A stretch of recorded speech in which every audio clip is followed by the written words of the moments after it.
So let's go ahead and check out a few more examples on the next page just to help us get comfortable with how these trig identities can help us prove that these trig expressions are equal to each other.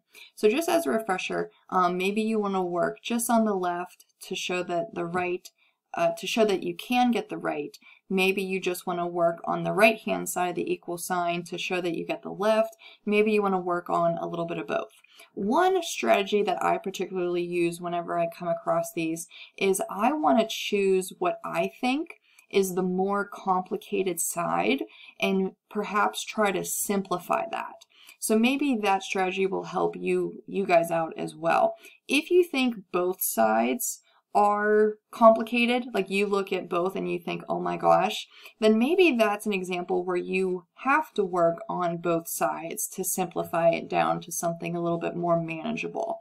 So I would consider, or I would recommend starting on what you think is the more complicated side and seeing where that takes you. Okay, if you come across a hiccup somewhere or you get lost in your work, you're not really sure if this is going anywhere, you think that you're just moving around in circles, maybe abandon ship and try the other side, or maybe try a different algebraic process, something that you didn't do before. Okay, like I said, these are going to be trial and error for you to kind of get the end result, which can be difficult for students because you're used to just doing one particular method, and if it works, it's good. If it doesn't, maybe it's no solution. These, on the other hand, are going to test your patience. Okay, so please don't give up. Just try something else if you happen to get stuck.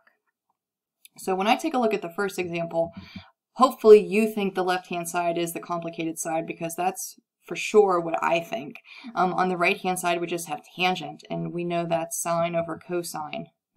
Okay, that's not that terribly complicated, but the left-hand side for sure is a little bit more involved. So I'm going to go ahead and rewrite the left-hand side to see if I can get it to be tangent, or sine over cosine, because we know those are the same thing. So I'm strictly going to work on the left-hand side for this one. Secant, we can rewrite that as 1 over cosine. Cosecant, on the other hand, is 1 over sine. Cotangent is cosine over sine, and we're multiplying that piece, that cotangent, by cosine. Okay, so if I try to get everything in terms of sine and cosine, this is kind of what it looks like. You might think, oh my gosh, it even looks more complicated now because I have fractions in there, but I promise that we're going to work our way through it, and utilizing those fraction properties to help us simplify it is really going to help us out. So let's go ahead and work inside the parentheses first, kind of this please excuse my dear Aunt Sally simplification process. And when we get to kind of this bubble piece right here, we have cosine over sine times cosine, which is essentially cosine over 1.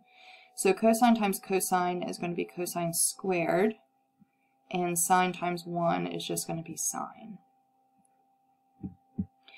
Now, when I look at inside these parentheses even further, I notice how I am subtracting two fractions together, and I even further notice that their denominators are exactly the same, which is perfect because that's less work that I have to do. We can just go ahead and subtract the tops and keep the bottom. All right, so we are gaining some ground here, but I'm hoping kind of like before, that there's a little light bulb going off in our head when you see this expression. Okay, 1 minus cosine squared. That was one of our identities, particularly the Pythagorean identity from last section. So this is actually equivalent to sine squared. So I'm going to go ahead and make that substitution, that replacement, just to see if it can help us out at all. Now, hopefully, we notice that it actually will help us because we have two sines up top being divided by one sine, so I can essentially cancel out one of those pairs, and I'll be left with one sine. So 1 over cosine times sine. You can, again, think about this as sine over 1 if you want to work with those fractions. We'll get sine over cosine, which we should know as tangent. So notice how I strictly worked on the left-hand side, and I was able to prove that it matches the right-hand side exactly.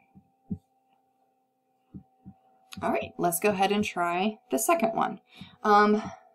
Think to yourself, which side seems to be a little bit more complicated? Maybe you just want to work on the left. Maybe you just want to work on the right. Maybe you want to work a little bit on both sides. Okay, it really doesn't matter as long as you can show that the left and the right are exactly the same. You might approach this example differently than maybe your friend does, and you guys do completely different work.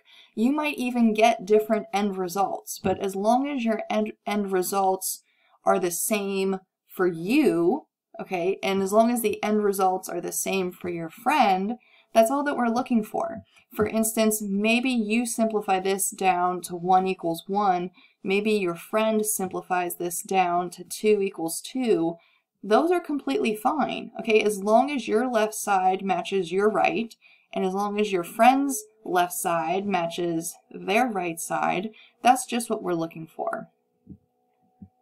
All right, let's go ahead. Cosecant, we can rewrite that as 1 over sine. I might actually work a little bit on both sides. We'll see where this goes. Cosine and cotangent we can write as cosine over sine. All right, so if I start on the left, I'm subtracting two things together. One of them happens to be a fraction, so I'm going to turn the other term into a fraction. In order to subtract, we're going to have to get a common denominator. So I'll have to multiply the second fraction by sine on top and bottom. Okay, so I'm not changing the first fraction, but the second fraction is going to end up being sine squared over sine. On the right-hand side, cosine over 1 times cosine over sine, it's going to be cosine squared over sine. Now hopefully you can kind of see this starting to take shape because we do have sines in the denominator on the left, we have a sine in the denominator on the right, so they are starting to resemble each other, which is a good thing. On the left-hand side, since the denominators are the same, we can go ahead and subtract the tops and keep the common denominator. I'd say the right-hand side's pretty simple. It's a singular fraction, so not much maybe we can do with that. So we already know that the denominators match, which is perfect. Now somehow we just have to show that this numerator on the left and this numerator on the right are exactly the same. And again, hopefully there's a little light bulb going off in your head that this expression, using our identity from last section, okay, that Pythagorean identity, is the same as cosine squared. So by making that substitution, by using that identity, we have proven that the left and the right are exactly the same. For any radian value you want to pick, the left side and the right side will simplify to be the same value.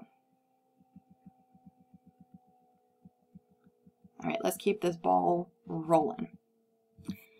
Looking at our next one, again, think about what side's more complicated. Maybe work on that side. If you think both sides are complicated, maybe you have to work on a little bit of both sides. That's completely fine. I think both sides are a little complicated, so I'm going to go ahead and simplify it or see what we can do. Cosecant is 1 over sine. Secant is 1 over cosine. Let's see, secant squared. Okay, secant is 1 over cosine, but if I'm squaring it, I have to square that whole thing. And then same thing with tangent. We know tangent is sine over cosine, but if I'm squaring it, I have to square the whole thing. So let's see where this can take us. Instead of dividing by a fraction, you can bring it up and multiply by the reciprocal. So if I flip 1 over sine, that would be sine over 1. And sine times sine is just sine squared. We can do the same thing for the cosine. Okay, bring it up, multiply by the reciprocal, which would be cosine over 1. Cosine times cosine is cosine squared. All right, now on the right-hand side, if we're squaring these fractions, we're just going to square the numerator, square the denominator. So 1 squared is 1, and cosine squared, we can write that as cosine squared. Kind of using the same logic for the next fraction, we'll have sine squared over cosine squared. All right, let's see where we can go from here. Light bulb moment again. Sine squared plus cosine squared. That's our Pythagorean identity. That equals 1. Okay, something that we dove in much deeper in the last section with. On the right-hand side, I'm subtracting two fractions together, and I notice that the denominators are the same, which is great. So I can subtract the tops and keep the bottom. All right, so somehow we have to show that this right-hand side is 1. And the only way that can actually happen is if the numerator was cosine squared. Because if the denominator is cosine squared, the numerator has to be the same thing in order to divide out to 1. And hopefully we realize that the top should actually be cosine squared because of our another light bulb moment, 1 minus sine squared. Manipulating that Pythagorean identity from last section should lead us into cosine squared. Okay, notice how I'm showing every single step. I want to make sure that it is clear and concise. The work, the algebra, the fraction manipulation that I'm doing is getting me to this verifiable statement. Okay, so I know for some of us we like to skip steps because you do some things in your head, but it is crucial, at least for these trig equations and expressions, to show your work. That way I can understand where you went from one item to the next. Okay, I can see, yes, they used an identity. Yes, they did some fraction work. So please show your steps for these examples. All right, last but not least, more complicated side I would definitely say is the left. So I'll go ahead and work on that side first. When I look at the numerator, sine squared plus cosine squared, okay, I'll even draw to the best of my ability a light bulb moment, okay, or actually it should probably be going this way. Okay, there's our light bulb moment. That is going to be 1 from our Pythagorean identity.